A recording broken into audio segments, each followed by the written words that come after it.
ашпас бұрын Міржақып ақынымыздың бір сөзімен бастағым келіп тұр оқушыларыма. Бір ескерткіш болсын, мен айтқан сөзім ескерткіш. Оқу, тамақ болар жаны ашқанда, жол табар қараңғыда адасқанда. Малымыз бар, білеріміз болса, жол берер, ақыры керек болады бір сасқанда деп Міржақып ақын айтқандай. Тардай болып кіріп міне ақыл ойлары толы, оң мен солын ажыратып, тарыдай болып кірген балдарымыз міне бүгін үлкен жігіт қыз болып, орта буынға өтпекші болып тұр. Бүгінгі осы оқушыларымның сіздерге дайындаған салтанатты кешін ашуға рұқсат етіңіздер.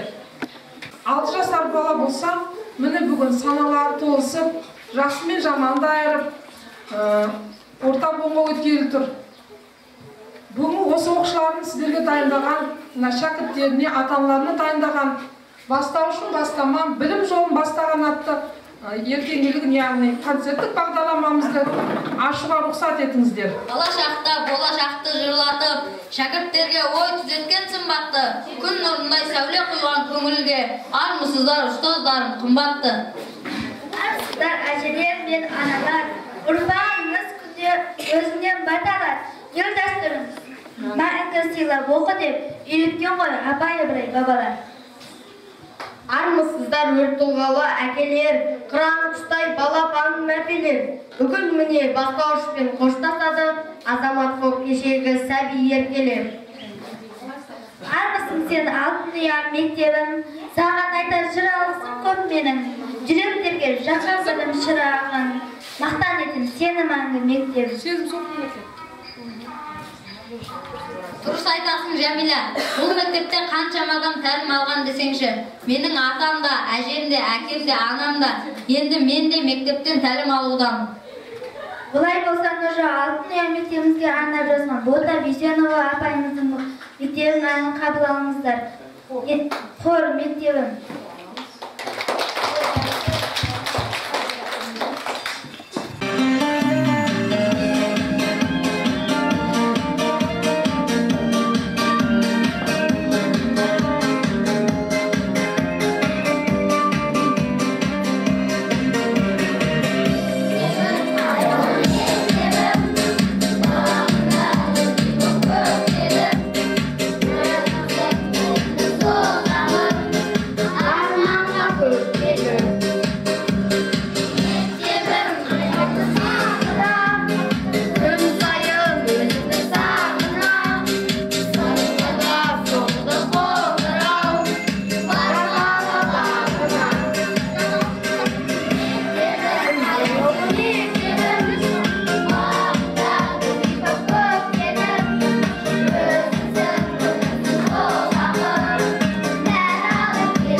Ендеше сыныптастарымыздың мектепке арнаған жырларын тыңдайық. Мектеп деген білім үлкені жүркенді, мектеп деген ғылымның ең үлкені, мектеп деген тәрбиеші адамға, мектеп деген даналардың мекені. Мектеп білім берер алтын ұям, ер жетіп сенде сөзім атты санам. Баулыған 4 жыл бойы ата-анамдай, әрқашан қасиетті атың маған. Арада өте дағы дүркіреп жол, әр күні балалықтай бір жүрек бол. Өзіңе борыштамын өмір бойы, есейген шәкіртіңнің серті деппін. Мектебім мәңгі бапкерім, қарызбыз саған бәрін. Өзіңе деген парызды ақтаймыз алда біз әлі. Ұлылықты ардақ тұтар үнемі, алтын ұя ақ босаға келі. Қанат қаққан білім алып өзіңден, күлі шәкірт басын саған еді. Мектебім алтын ұям нұрым жарық, жайнаттың үмітімнің гүлін жарып. Сүйкімді сенің күміс қоңырауың тұрады құлағымда сыңғырға. Мектеп үйім ұстазым менің ата-анам, сенен өтіп сенен ғана наралам. Саяқ ұстық сен бәуелі бәйтерек, тауырланып сан тарапқа тараған. Мектебім өзіңді сүйем.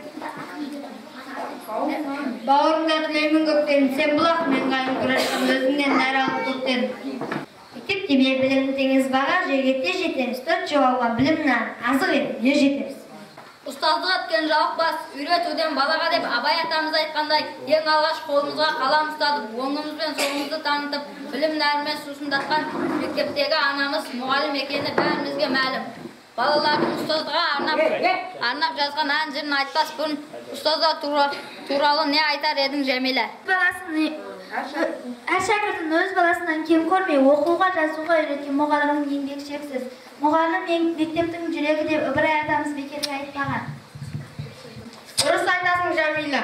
Ғылым иесі де, ғалым да, ел қорғаған батыр да, тілінен ғал тамған ақын да, темір балқытқан жұмысшы да, көпті шарлаған ғарышкер де, бәрі ұстаздан білім мен тәрбие алған.